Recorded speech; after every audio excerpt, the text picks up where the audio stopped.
Hello, everybody. Welcome to Nintendo Pow Block here on Boss Rush Network. I'm your host and Light Excited Ed Reed. I am doing a solo episode. Bossman himself had a busy day, so he wasn't able to record with me.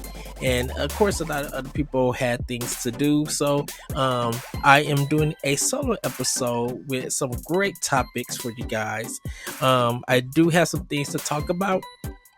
First of all, I won't be available, so I won't be on the show in the next 2 weeks.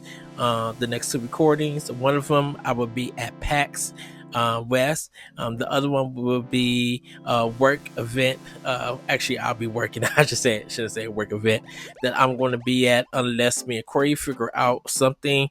Pop Block might be late, it might be early. We don't know. We're going to talk about it and figure it out for this coming week and everything. If I'm able to hop on Pow Block for both of them, you guys will see me. Definitely I'll be recording from PAX West for one of them. Hopefully I'll give you guys an update on how it is going.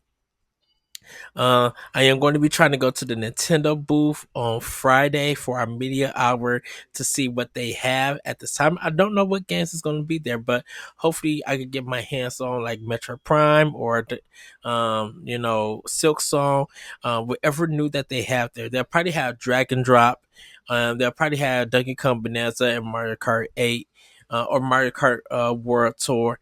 Mario Kart World, I should say. Keep saying World Tour, um, and don't know if they're gonna have any new games, but I'm gonna do my best on trying to be at the booth and play whatever they have. Hopefully, some new stuff.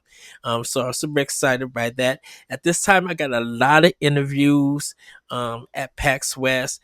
I'm still waiting for more to come in so I could try to fill my schedule. Hopefully, I'll be able to also check out some games that is not, planned or anything and get an interview with those creators and talk about their game. Try to, like get some interviews also with them so you guys could read them and get the word out about their game and just have like very interesting conversations.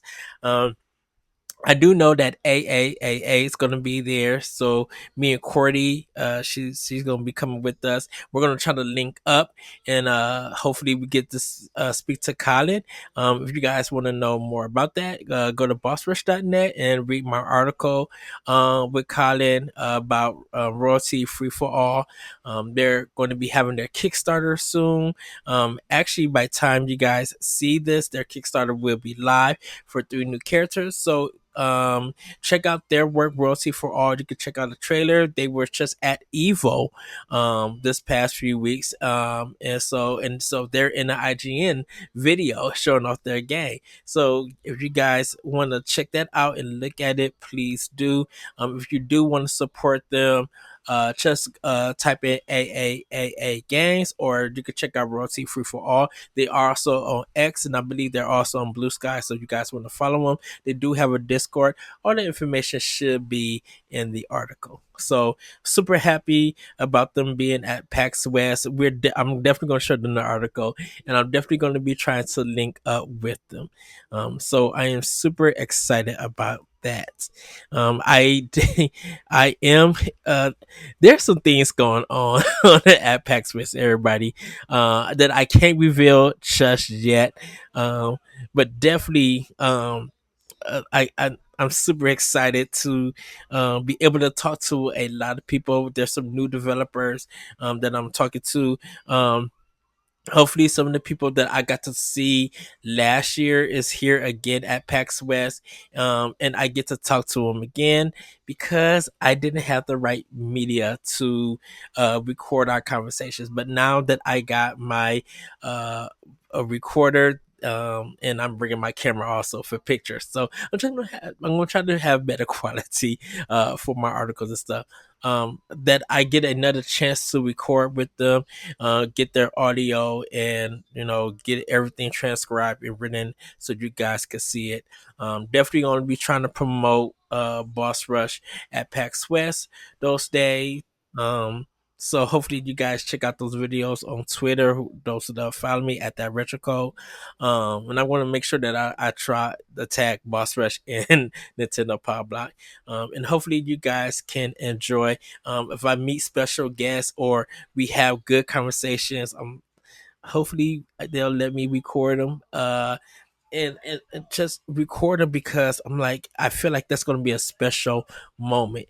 And I kind of, last year, a lot of us was in the media room and we had a really good discussion kind of like about Kingdom Hearts, Resident Evil, horror games, and it was such a great conversation with different content creators, a lot of people that I knew, a lot of our friends, and it was just so interesting to have this conversation and like really enjoyed it. And I'm just like, I really wish I could record this and just let you guys hear it. It was such an amazing discussion. So I'm definitely going to be trying to have that. Me and Cordy's gonna be doing some things, probably some TikToks and stuff.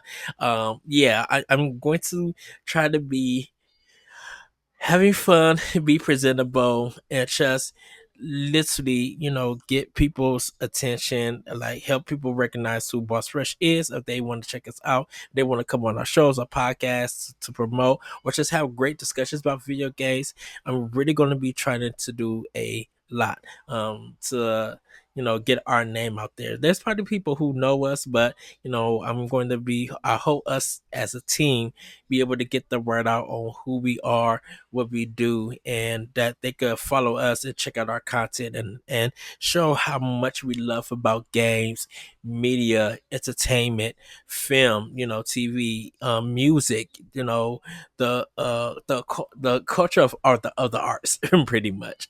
So that is my plan. With that, everybody, we're gonna get into this housekeeping. Like I said, I have a great show for you guys. Um, this is Nintendo Pow Block, the Nintendo podcast for Boss Rush Media and the Boss Rush Network.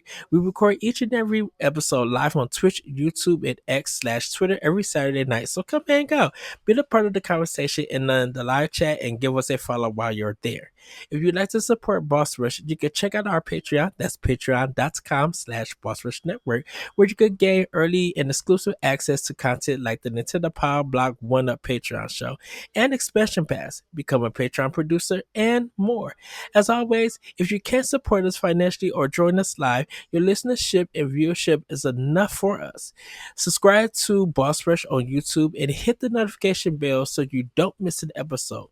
If you're listening on Apple Podcasts, consider leaving us a 5-star rating and a review or a comment. It will help with discoverability and growth. New episodes post every Monday morning on podcast apps, YouTube, and our website on bossrush.net, where you can also find our daily banters, reviews, listicles, and more. And everybody, I do have a new article out. I got to talk to Jeremy Nelson about his game, Akiwan Survival. Also, Stephanie has a spotlight with him. And so it just it actually worked out that she was able to get her spotlight out, and I was able to add it to my interview. So if you guys want to go see that and read it, everything is right there. Akawan Survival, it was a game that I got to see at this year's PAX East for the Ontario, Canada event that they were doing. And he was the person that I got to interview and just had a really, really great interview and his love for camping and everything. And the game looks really gorgeous. He has information if you guys want to try a build of the game and be able to join them on the Discord and talk more about it. So truly, truly check it out. His studio is Little Buffalo Studios. So check it out if you would like to. Yes. So with that, everybody, we're going to get into Snacktendo. Now, everybody, I'll be right back. I got some snacks for you that you are going to love.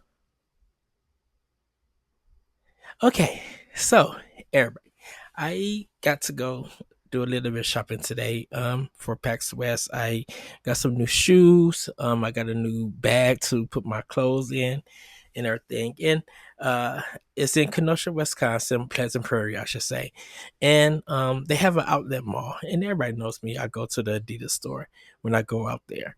And of course, they have the Pepperidge Farm store that does like some of the Campbell suits, some of the crackers, but they also do the cookies and other things like that. So of course I had to go in before I left the place, and they have some new cookies. Now I have not tried them or anything, so when I come back, I will report on them. But I got about like about 5 bags, I think 4 or 5 bags. The first one is strawberry. Sorry about that, everybody. Strawberry white chocolate. Let me bring it back. Um, these are the Milanos. They're strawberry. They're white chocolate. The next one I got uh is the soft bake Ojaya. Uh, OJAI lemon sugar soft cookies. Next, I got the limited edition Milano London Fog. This is a taste of Earl Grey tea with vanilla. Sounds very interesting. And two more actually. Yes, about 5. I got some lemon white chocolate Milanos. I'm actually excited to try these. And just try the white chocolate in the Milanos in the first place. And last but not least, I got a limited edition Milano Caramel Cafe Art Latte or Art Lot. Um, I don't know how this is gonna taste. It is made with premium white chocolate. They all have like 12 cookies in there, so I'm super excited to try these snacks. Every time most of the time that I go up to Pleasant Prairie, if I'm in the outlet mall, I'm just putting these cookies back in the bag. Um, I normally go check them out to see what kind of new snacks or what kind of new food that they have. They had some kind of pretzels or some kind of cracker things that I do want to check out. They were honey wheat and they sounded really delicious, but I didn't see them till I was leaving out the door. So sadly that happened. I had some Chipotle. I went out and got some garlic teriyaki chicken. Um, had some ramen, and everything. So, that's kind of what I eating. I've been drinking Pepsi. Right now I got a Pepsi Wild Cherry that I picked up from Target when picking up my Chipotle. I went to Target earlier. I had to get a mat for my floor and everything, and it feels so good on my feet. So very satisfying. I love new carpet feel. It just feels so good to like put your feet on it and just relax, whether you got your socks on and off and everything. So yes, everybody, that is me with Snack I'm super excited to see what snacks I could get in Seattle. So yes, now it's time for Play with Power. So everybody, I've been playing Resident Evil 5. I am like a couple of chapters almost to the close of the end. Right now I'm like in this factory and I haven't got to fight a certain character because I don't want to spoil it yet. Just yet. I am waiting to get a little bit to that fight happens. Last time I played it, like I said, I played it with my friend on PS3. The fight seemed to take longer, so I want to see how it is when I play with the computer. Hopefully, it doesn't take too long to do. Hopefully it is easier to get through. So I'm super excited about that. So that's kind of just all that I've been playing. I know Mina the Hollower got an update, but haven't started trying to play that again yet. I am going to get back into Dougie Come Bonanza, because a lot of people are finishing up. Um, but I'm just into Resident Evil. I just want to play that, have some action and some fun and stuff, and kind of want to unlock all the weapons and get them all powered up, so I could just have fun and run to the game when I feel like it or anything. Treat it like almost like like Contra or something. So that's pretty much what I've been playing. I am going to get back to some of the other games because I'm really excited to play that. I found out that some people have been playing Octopath Traveler 2. Some people been playing Dragon Quest 3. So I'm super excited for the games that they are playing. Shout out to if you haven't checked our infamous infamous discussion, please check it out. Shout out to DJ Chris V. He's been playing Octopath Traveler 2, and once again, that soundtrack is so good. And I feel like that game got robbed that year for best RPG.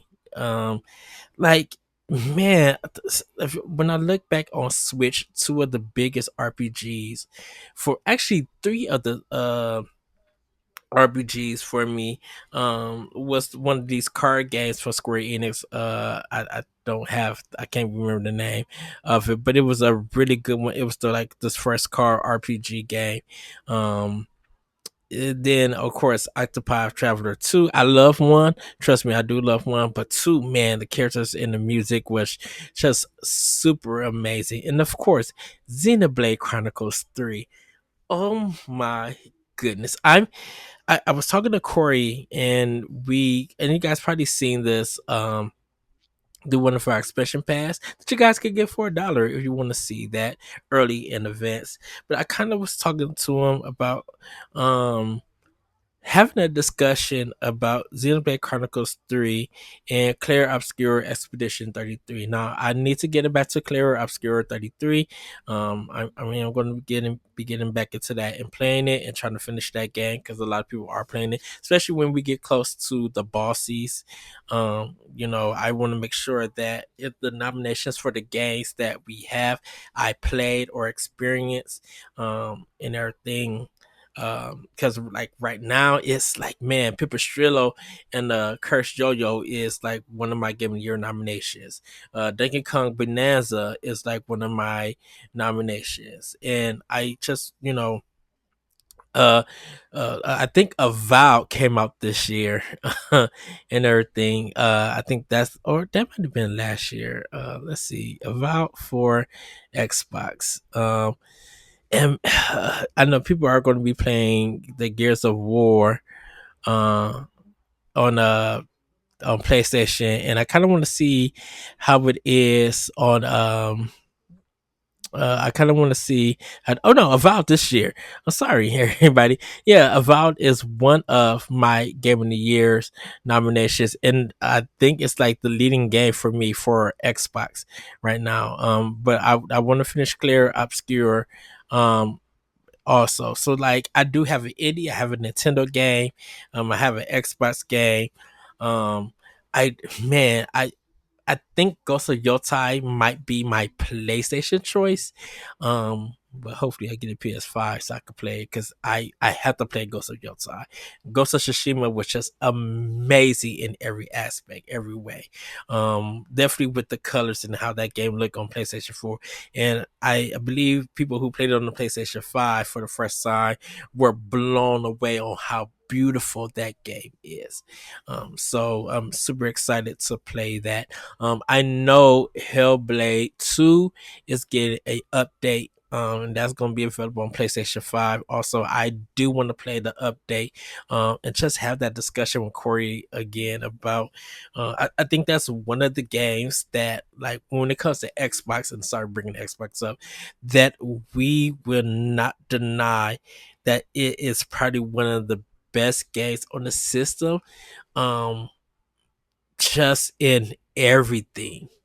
And Clear Obscure for Corey also is like on that same level, but there was just something about Hellblade 2 that just still resonates with me. Will it come to Switch 2? I hope so in the future. But yeah, everybody, that's what I've been playing with Power. Definitely when I go to PAX West, there'll be some games for Switch that if I don't own, that I'll be able to pick up. Devolver Digital is going to be there, so hopefully I could pick something up there. I think Limited Run Games might be there selling games, so I'm definitely going to be trying to get some stuff there. I don't know if Marvelous is going to be there. Like some of the other third party stuff is going to be there, and they're going to have games to sell. I don't know if Playism is going to be there neither. I probably won't find anything until they release the map for PAX West. And if it is available, I need to check it out so I can start routing where I'm going to be at and checking things out. So I do, like I said, I probably didn't mention, I do have a interview with a particular publisher about a particular game that I cannot talk about. Hopefully, I have a good discussion with them about it. I am going to be hopefully I'm waiting to get approved for Eden's Lost Veil of the Witch for Nintendo Switch. I'm trying to get a time. I requested a time and a date, but I'm just waiting to see if it gets approved so I could go to them, play the game, hopefully get a interview and be able to talk about it when I come back to Pow Block on here. So I ordered some new shirts also, everybody, for Boss Rusher. So super excited about that. Um, but yeah, everybody, that's what I've been playing with Power. I will have more to talk about when I come back. Super excited for that. So, right now we're gonna get into Femi News and got a lot of articles about this.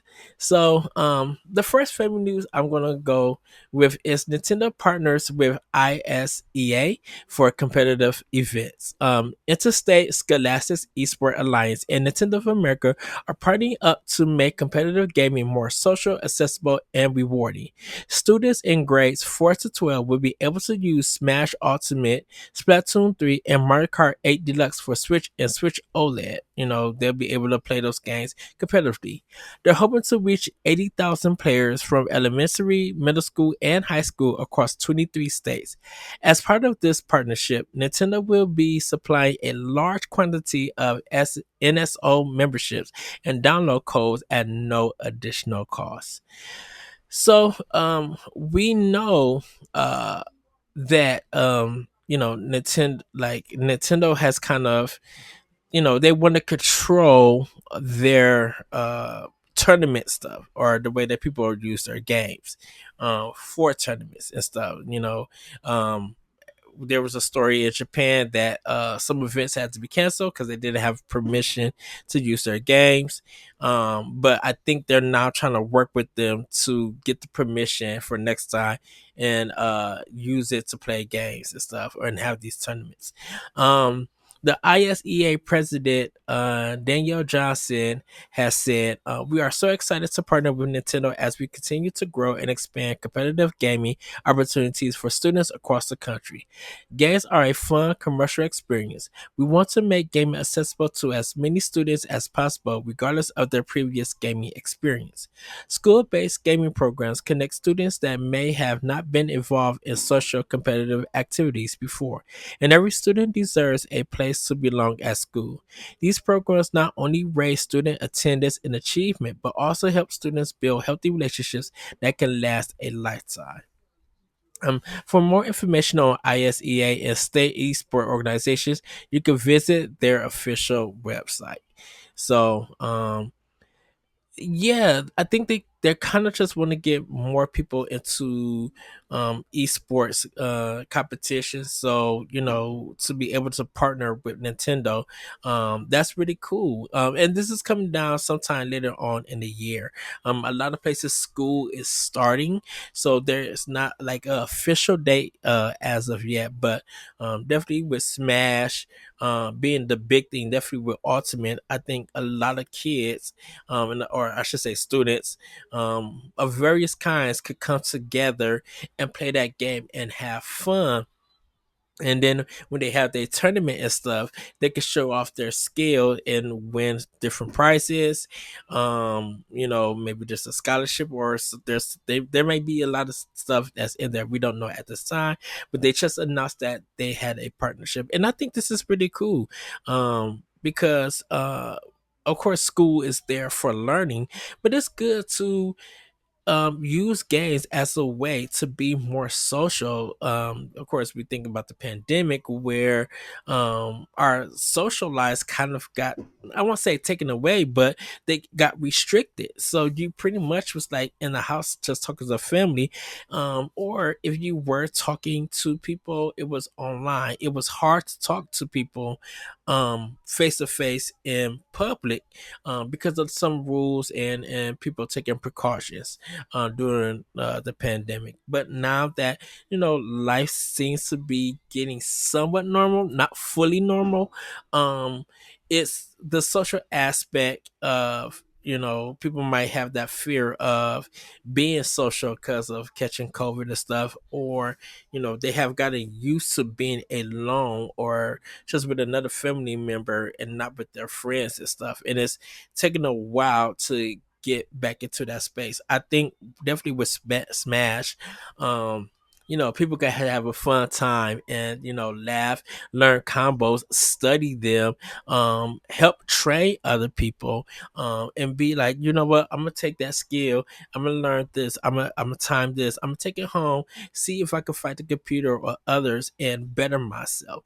Especially with Splatoon 3, you wanna learn the land of the environment of the area, so you have a better chance of painting and getting a higher percentage over your other teammates.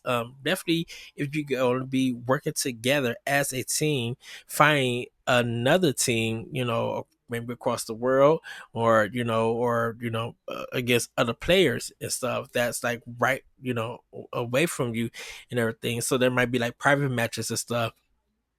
It's a cool way to not worry about if you get hit and they stop you. You don't lose life or anything or points for that. You just lose the chance of playing in that area, and you'll just have to work hard to go back to that area. So it's a balance right there, and it's kind of a little bit more fair that is happening. And then with Mario Kart 8 Deluxe, the kids probably know a lot about Mario Kart. And people might be wondering why not switch to with Mario Kart World. I think because of Nintendo just rolling it out, they don't want to be able to handle a system that just came out 2 months ago. To like the public, they kind of, it's a business thing. They want to be able to sell more systems. And I was, like I said earlier, I was at Target, and I did kind of happen to walk past the electronic section, and I seen some amiibos, I seen some Switch 2s, I seen some games and stuff. So I think the stock is like coming back, and people will have a chance to go snag them a system and everything. I think Nintendo right now just want to get more systems out before they go that route. And since the Switch has been out for a long time, for almost 8 years, and those games have been out for a long time, it just makes sense that we're gonna think about competitive gaming. Let's use our old model, and let's use these games to get people from elementary, from the middle school, and from the high school kids to come together. And the thing about it is it's not like it's gonna be high school kids versus elementary kids. That would not be fair. But you never know. There's some elementary kids who might like develop skills and be able to handle themselves and handle. Trust me, you'd be surprised with young children on how they can handle themselves in video games. Now, they may not be able to play Super Mario Bros. On the NES, which is another discussion to have one day. Oh, I just wish kids would play Mega Man. I just want to see the joy of the frustration that that game is going to provide them, but help them understand that yes, this is gaming skill that you learn. Outside of that, it would be interesting to see where this goes in the future and if more games are going to be added on. Because some people might be like, the high school kids might be like, can we add Golden Eye, 64 to it, and just for us high school kids, and they may, we don't know yet. But Nintendo and the Scholastics, they probably want to keep it, lighthearted, fair, E for everything and stuff. But we know we'll see definitely in the future. With that, everybody, we're gonna move on to the next story because once again, the Pokemon scalpers are out of control. Oh boy. Pokemon seems to be the hot item for the past years, and it isn't slowing down. And trust me, everybody, it's not slowing down. Believe me. Sadly, it's not about the games lately, but the card battle series and adult scalpers are being greedy and out of control. McDonald's Japan had to pull the Happy Meal Pokemon cards because, to put it bluntly, Happy Meals were being brought only for the cards and the food was left on the counter. The promotion was supposed to go from August 9th to August 11th, but they pulled it just after 24 hours. Yes, McD's were met with higher than expected sales, but that came from their food being wasted. To make matters worse, at the 2025 Pokemon World Championship 2025 Pokemon World Championship, scalpers were in line to scoop up merch and resell it online at a much higher price. Although they had a one per person rule, they were still finding ways to have the exclusive merch in their hands and quickly online to sell. And I just don't know why they would do this. They really the Pokemon thing confuses me because it's adults selling Pokemon cards or merchandise really to other adults, so those adults could sell it to a higher price. Like, I don't think kids are trying to get Pokemon cards and merchandise so they can resell it and make a profit. I think they want to use it and have it and play a game. And it's really, it literally is sad and just getting out of control. I work for a particular drugstore, and I get asked almost every day, do we have new Pokemon cards and everything. And I barely get it from kids, but I get it from so many adults. And even if I were to sell them, them some new Pokemon cards or a pack and everything, they're going to be looking for particular ones so they can resell it and, I guess make some money, make a profit out of it. And it's kind of just ridiculous, for me.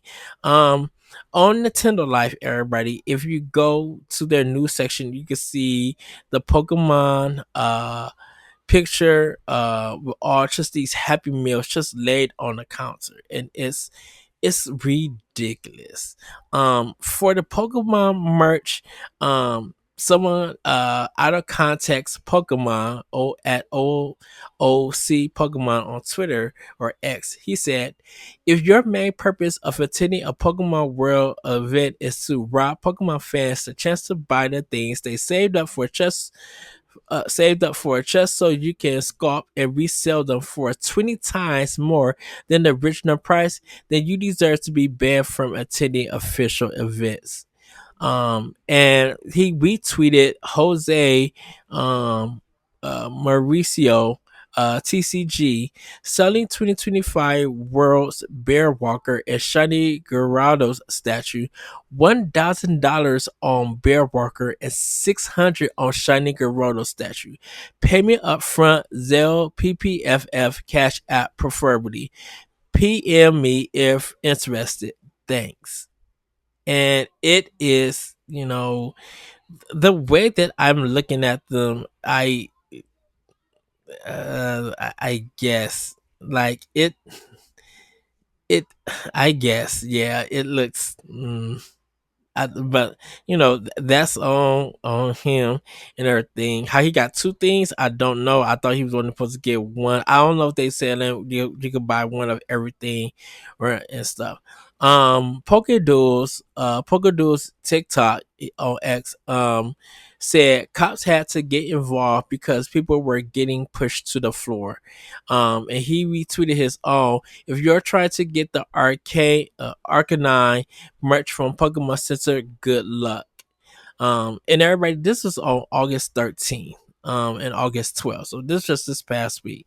Whimscast says on X, my usual save search to find World Championship cards is now filled with Scalper items from 2025 Worlds. And when I click on it, and it kind of shows a picture and everything, they got a Pokemon World Championship, some plushes for $154.99, some from $39.99, some from $99.99, $119.99, $135, $49.99, $46.99, and it's bunkers. Um, just the resale of this stuff. Like this kind of reminded me of the PlayStation 5 that people all that stuff that went on, and they will be selling them at a higher price. And then soon, once the stock start catching up with the PS5, and like sales kind of like not slowed down, but the system became more available.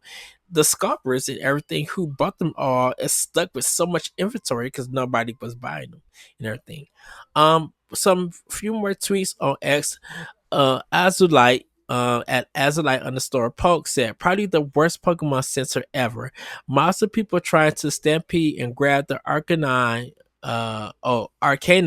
style merch. People next to me saying, let's buy the denim jackets because it has the highest resale value. Are we serious?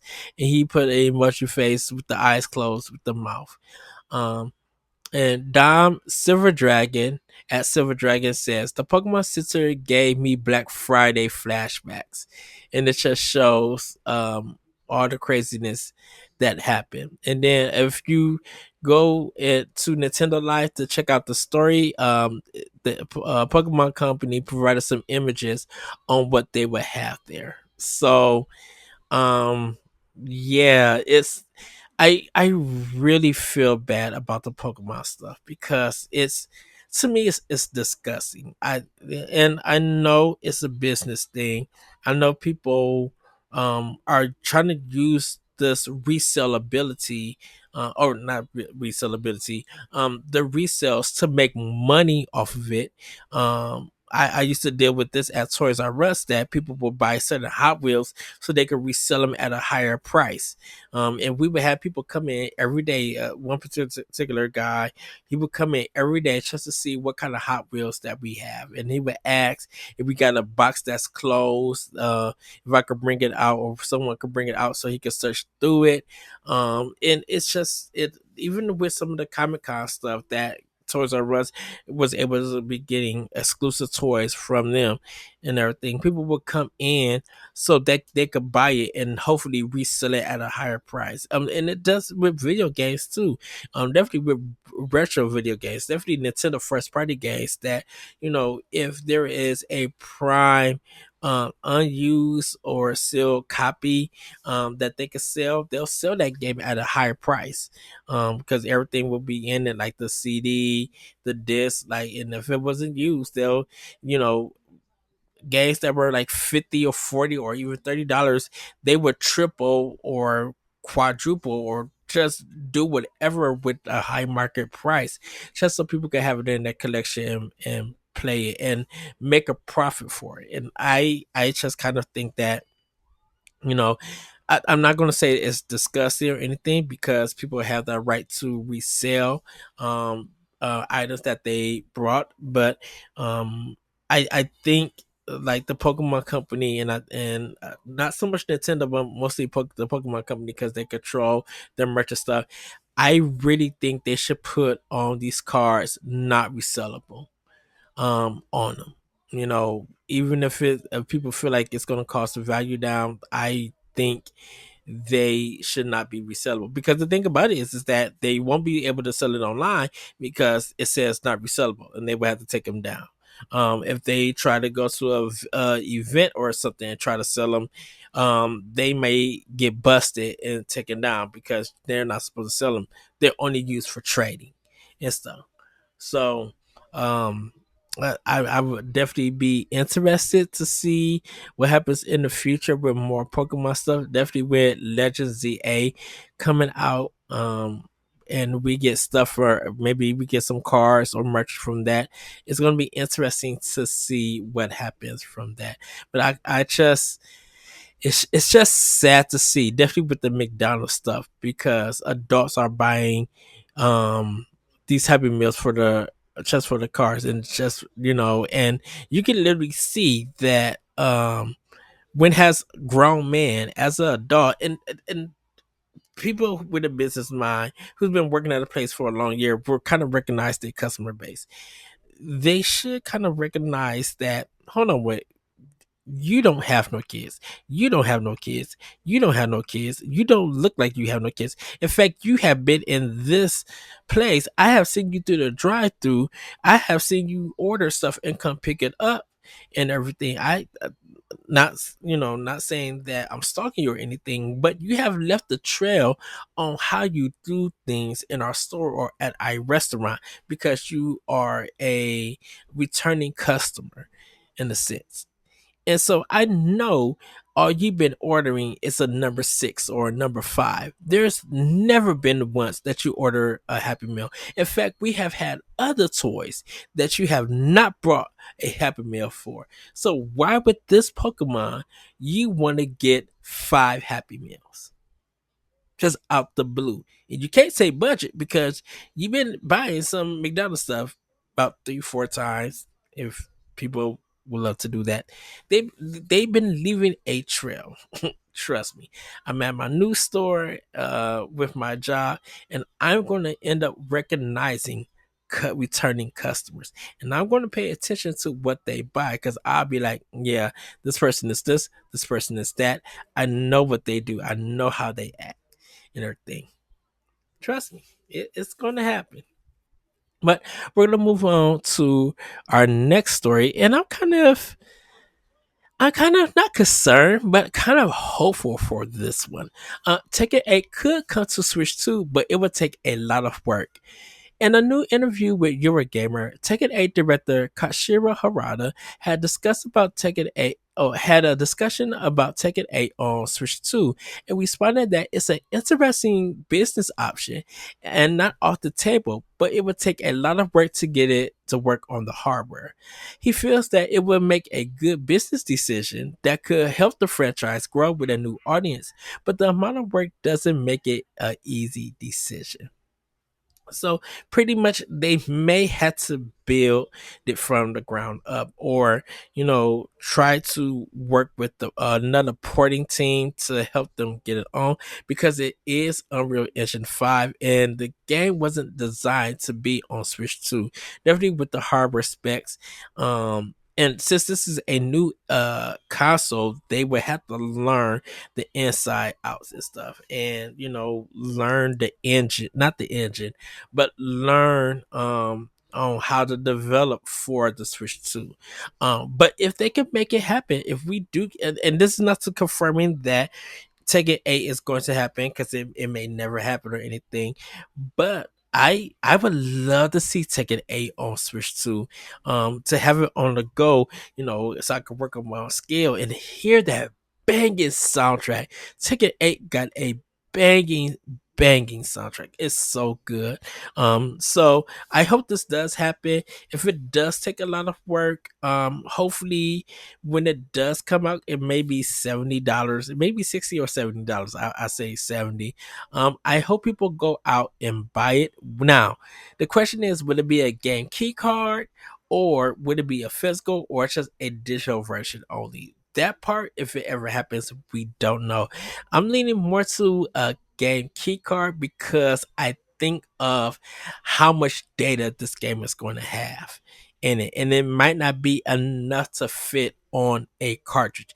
Definitely, if they got new DLC, or all the DLC and updates on it. Like if it's a game key card and people want to yell about it, then just buy it digitally and stuff. I definitely would be buying it as a game key card.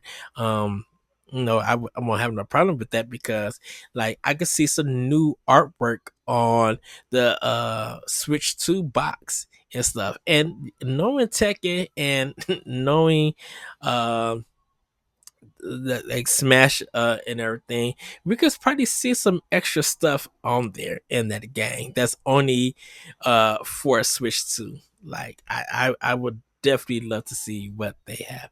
So, not confirming, but just kind of hoping that it does happen. So we're gonna move on to our next story. Bandai makes a oopsie about the next Tales remaster. It seems that Bandai Namco Europe uploaded a video premiere titled Tales of Series News, which was supposed to go live August 18th. So everybody, actually while you're watching this, it may have went live or it's supposed to go live today, depending on the time. If true, Tales of Xillia will be the next game, with Tales of Symphonia and Tales of Graces F being remastered and released.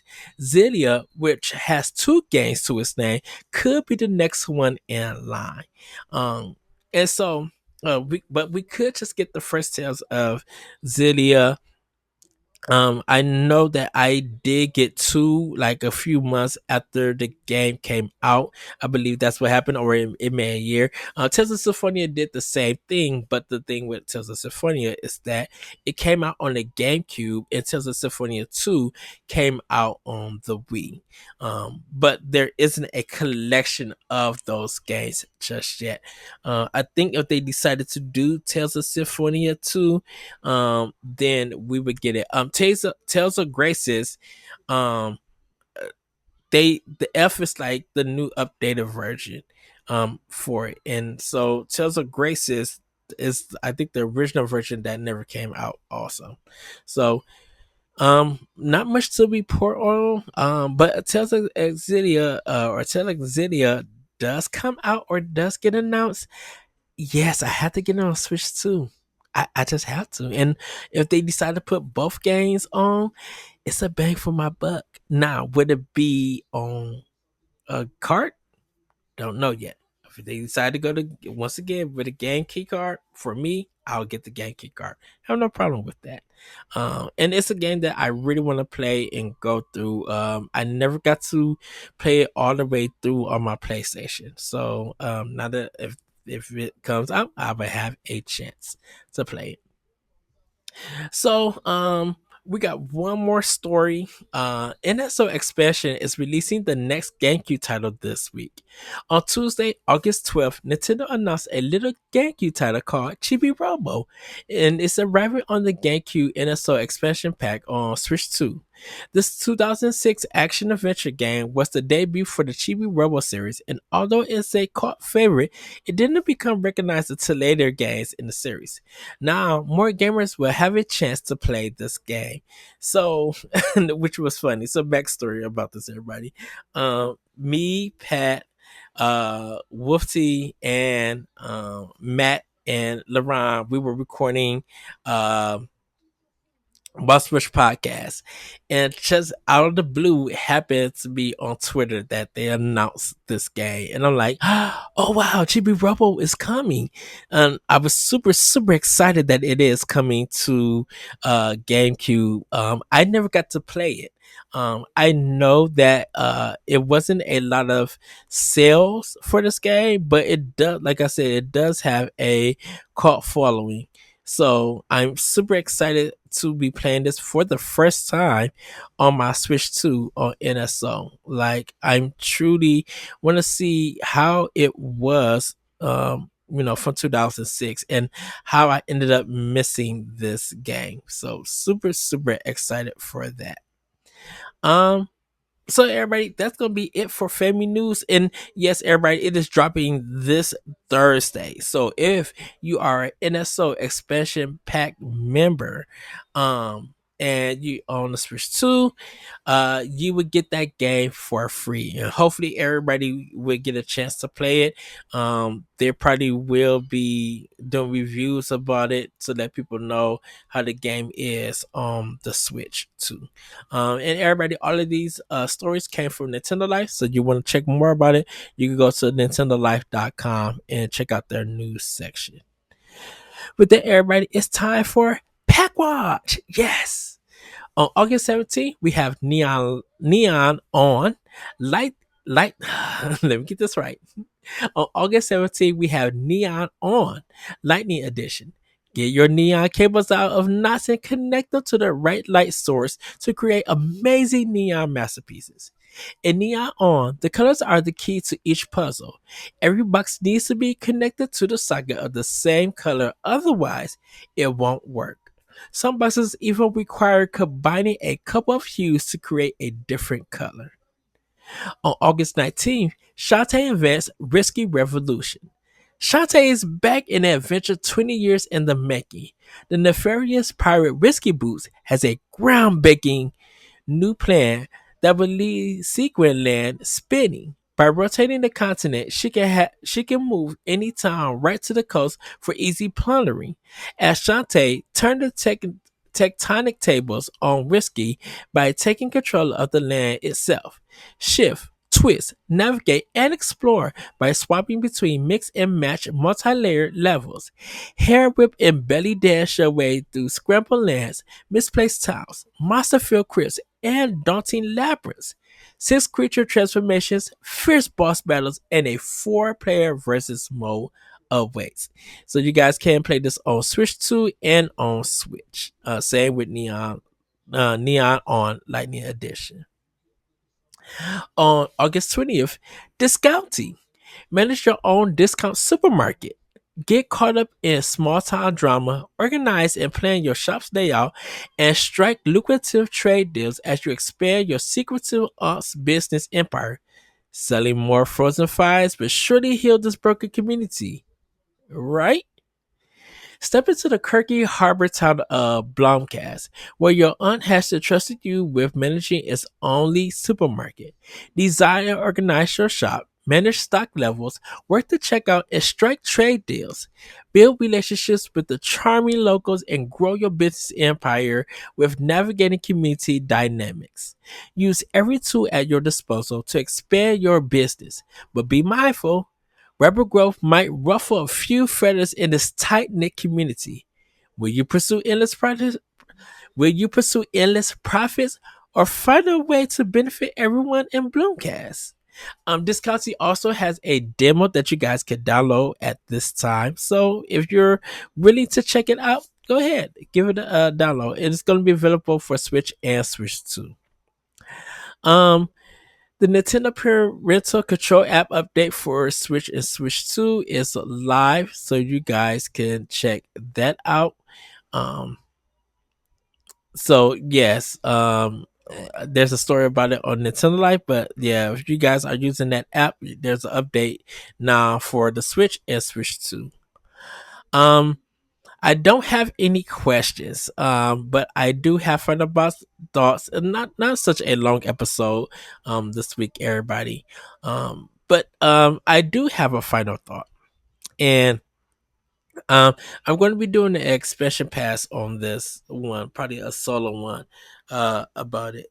So, and we will be doing expansion passes. We will have a guest and stuff for that.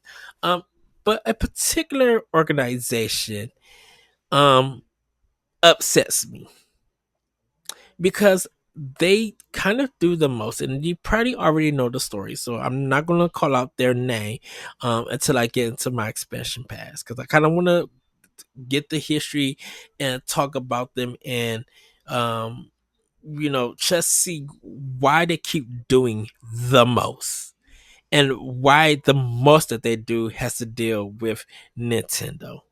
I'm gonna leave it there.